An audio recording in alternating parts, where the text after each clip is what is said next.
Ready? Yeah, I'm ready. So we've got our boozy hot chocolate, our Christmas sweaters, our yogurt pants. Let's peppermint bark up this tree. I still hate you so much. It's gonna be so dumb. Hi, Internet. We remember Zija. Hi. She's the new roommate. New being a relative term because she's been around for a while now. Mm-hmm. Anyway, Zija and I have a new obsession. Mm-hmm. And it is it's Disney Plus in general, which... Disney. We've had it since day one. We've had it before since day one. But anyways, there's this new movie on Disney Plus. As you can tell, it's Christmas themed, and it is Noelle, starring Anna Kendrick and Bill Hader. And I hope the internet knows how I feel about Anna Kendrick. They may not. I love her. If you saw our last video, you definitely do. She's my celebrity crush. Yeah. Listen, Anna Kendrick, if you happen to be watching this, like, let me take you on a date, girl. I live in New York City. You'll be here at some point. Like, come on. I have no game, and I'm super awkward. It would be a good time. It would.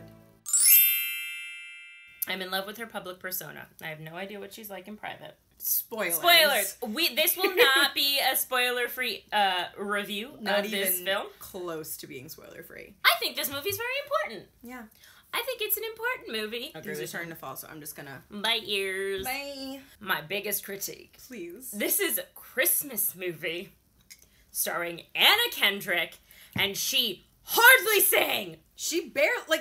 You can't even really call what she did singing. She vocalized, and then she kind of hushed a little song. And, because she had to, because it was a part of being Santa.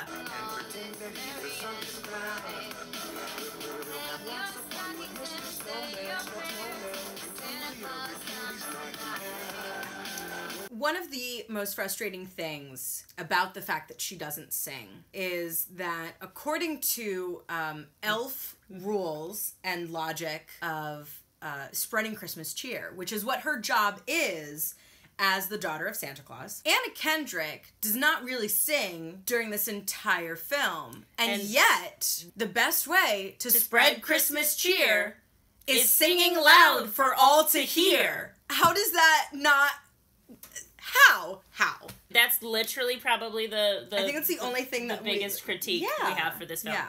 So if we go back to the beginning, it's a really cute concept for a movie that, Santa Claus is a family legacy, which kind of explains away the fact that he never dies. And I really loved that. Classic Disney plotline. Parent dies within the first 8 minutes of the movie. Yeah. And so then her brother is supposed to take over as Santa Claus. He's not doing great, doesn't really feel it, blah, blah, blah. And so Noelle's like, why don't you just, take a break? She's like, take the weekend, come back, you'll be ready to go. He doesn't come back and everyone blames her. So she has to go find him. It's elf girl in the city, it's and really cute. She doesn't quite get Especially because she's in Phoenix. Also, Shirley during the MacLaine's winter time. there. Yeah, she tries to eat sunblock. Yes, and I was like, that's such a typical thing that you'd see from a North Pole person. It's very stereotypical, but it's Elf when he tastes alcohol for the first time, and she also tastes alcohol. I was like, there's something wrong with this. Don't drink it. That's a lie. There's nothing wrong with it. There's a lot of connections. There's so many very typical Christmas movie things. But the other thing that they went against the grain on is there was no love interest. You think there is. You think that there is. And then there's but there not. Isn't. And it made both of us so happy that it wasn't about her finding the right guy. The right person. Texting Anna about it, she was like, I just think that Anna Kendrick just refuses to have unnecessary love interests now. Because, they tried to give her a love interest in the third Pitch Perfect movie. And she was like, no. That's the reason that she doesn't, end up with the guy at the end of the third Pitch Perfect movie. Santa has all of these skills, and they call it having the twinkle. Right. And it's clear that Nick, her brother, doesn't really have the twinkle, but she definitely is showing some of these skills, especially once she goes off the North Pole for the first time and ends up in Phoenix. I said this is an allegory for repressed gayness, where she sees all these signs and it's I don't know what's happening. This isn't real. I don't know. Yes. This isn't just 100%. Completely ignoring it until her brother full on is no, you should be Santa. And it's no, you want girls. Yeah, it's the same thing. No. What? No. I guess. Oh, okay. So one of the first ways that made Zisha and I extremely, like, emotional is the way that they decided to show that she could speak any language, because, like, Santa understands any language spoken to her, basically. Right. And they had gone to a shelter looking for her brother. She goes and starts talking to this little girl, and her mom's like, oh, she's deaf, she can't hear you. Yeah. The mom translates for her daughter, and the little girl signs to Noelle, Right. and Noelle starts signing back. And Zisha speaks some sign language. I've been trying to learn sign language, and mostly from her. And we have, like, for some reason, we're very emotionally attached to people that speak, like, there's something about people putting in the effort to speak sign language and not expecting deaf people to, like, read your lips and all that kind of stuff. And I think a lot of that has to do with the fact that we're both visual people. Yeah. So we're very connected to a visual language. Yes. And it meant so much that the first language that was translated, and something that was brought up, of all things, was ASL. They could have done Spanish. They could have done, especially in Arizona. They could have done so many languages, but they chose to use ASL. And then the second language was Punjabi, which I thought was really interesting. I know. It was just so... I loved how out of the box they used that. It's very typical. It's got, like, a quirky, fun lead and, like, a CGI best friend. Yeah. Like, her little tiny hyperactive reindeer named Snow Cone. And then, of course, the big thing at the end is that a girl becomes Santa Claus. And I think that is, especially in 2019, that's definitely the message that you want to be sending. Yeah. It's actually showing girls that they can be anything. Including Santa Claus. Santa's gender neutral. Want to talk about gender neutral? Go watch that video I made. There's a little thingy up here. Go watch the video I made about gender neutral things. Granted, again, this is literally the perfect example of girls can be anything as long as they want to be like boys, but... Still, but they didn't make her outfit like a boy's. It's a feminine outfit, and she's still very feminine. She still Santa. has her hair. Yeah, she doesn't, like, grow a beard or and she that would be very strange. But she does grow elf ears, which is confusing. She doesn't have them the whole movie, and then suddenly she does. Maybe at the end. Does, and we didn't realize. I had the second time we watched it, I was on the lookout. Yeah, she did not, and because she had a ponytail all the time. Right. I don't know. She had a little Ariana Grande-esque ponytail, just a little bit lower. Cute ponytail. That's why I'm wearing a ponytail today. It's definitely not because my hair is greasy. No. I want to point out that Anna Kendrick has now played 3 princesses. Oh, yeah? She's Cinderella. Mm-hmm. She's Princess Poppy. Right. And now she's the Kringle Princess. Girl's got princess potential. I like this mythology best. Of all the mythologies we've seen of Santa Claus, I think that this is the most realistic mythology. Yeah. Of it being a family line, of it sort of being like a royal family. Right. Where most of the time, like, they take up the reign. And, like, it literally, the solution to, like, oh, a girl can't be Santa. Whoa.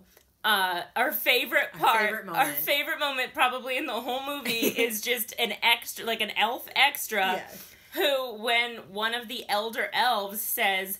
A Santa can't be a girl, and you just hear they see her just go, whoa. And it's literally, I need that GIF on my gravestone. It's so perfect. Like, if I could have it as a GIF, it's just, whoa. It's amazing. We just have watched that moment, like at least once extra, if not 2 or 3. Just because it's so funny. It's so great. Whoa. Our only other critique of the film. Oh?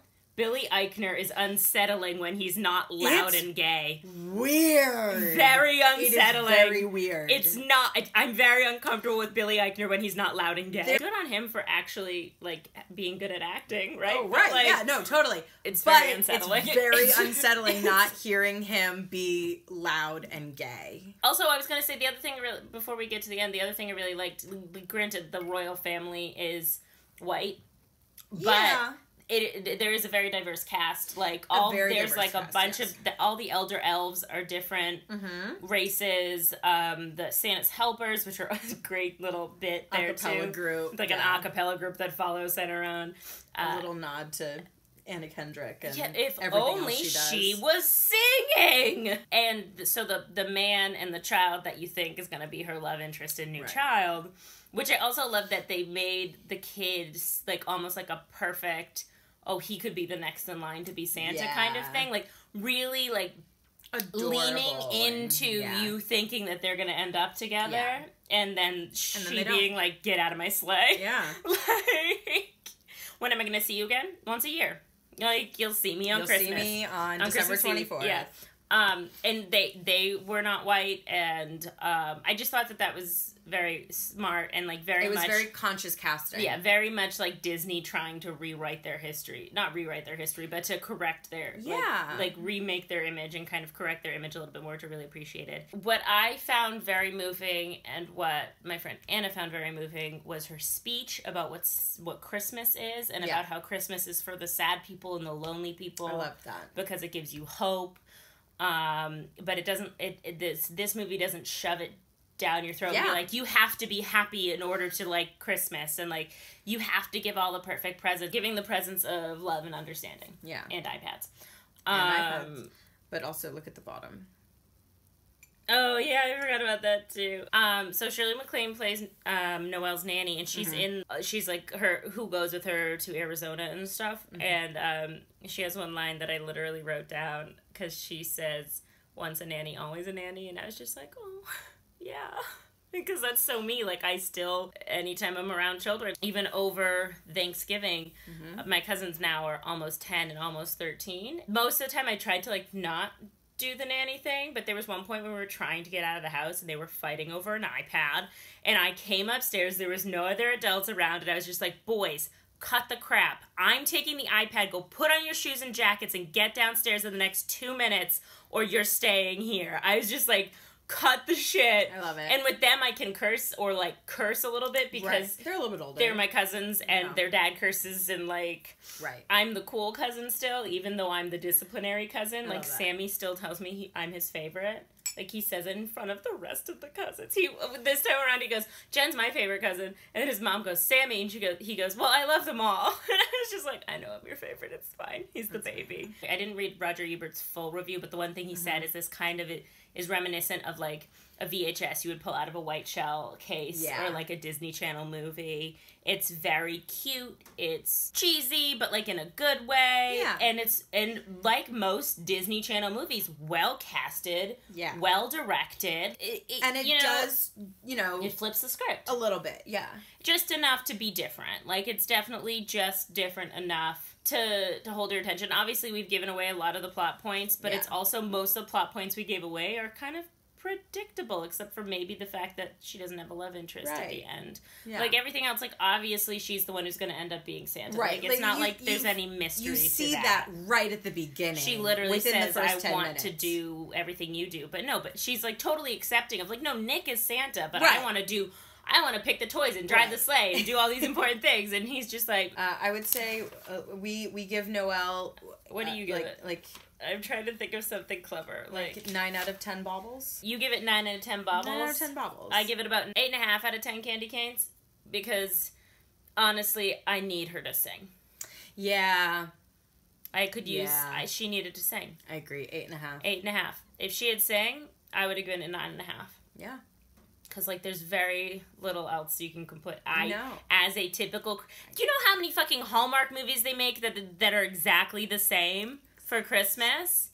This is far more creative and interesting and fun for the whole family, not just the horny moms and middle-aged and 20-year-old women. Because let's be real, most of my friends love them too, and if I were into heteronormative movies, I'd probably love all of them. Okay, but where's the queer one? I want a queer... Why aren't there queer Hallmark movies? I want a queer Hallmark I want multiple queer Hallmark movies. Yeah. So, thank you for watching this video.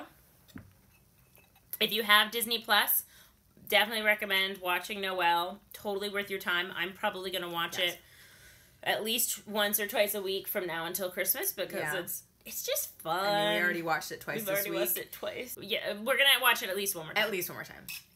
Yeah. So that's a thing. As you can hear, the boozy hot chocolate's almost gone. Also, I need to go to bed. So if you like this video, you can click the like button. If you really liked it, you can click the subscribe button.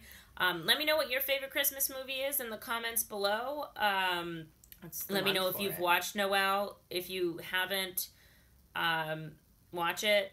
If you can afford it, Disney Plus is definitely worth the money. I feel like we should do a segment called Zisha and Jen Review Disney Plus. I love it. If you're interested in a segment called Zisha and Jen Review Disney Plus things, leave a comment below telling us that, and if there's any movies or things on Disney Plus, like old movies that no one's ever watched before, or Disney classics, we will review them if you're interested in that. And again, so like this video if you liked it, subscribe to my channel, click the bell for notifications. Ho, ho, ho. Ho, ho, ho. What was it? Oh my garland. Oh my garland. I love you so much. I'll see you next week. Goodbye. Yeah. Sleigh bells ring, are you listening? In the lane, snow is glistening, a beautiful sight. I can literally see this scene in my head. I've watched this movie so many times. That's really funny. I still have PTSD from singing this in show choir, so. You have a lot of show choir PTSD.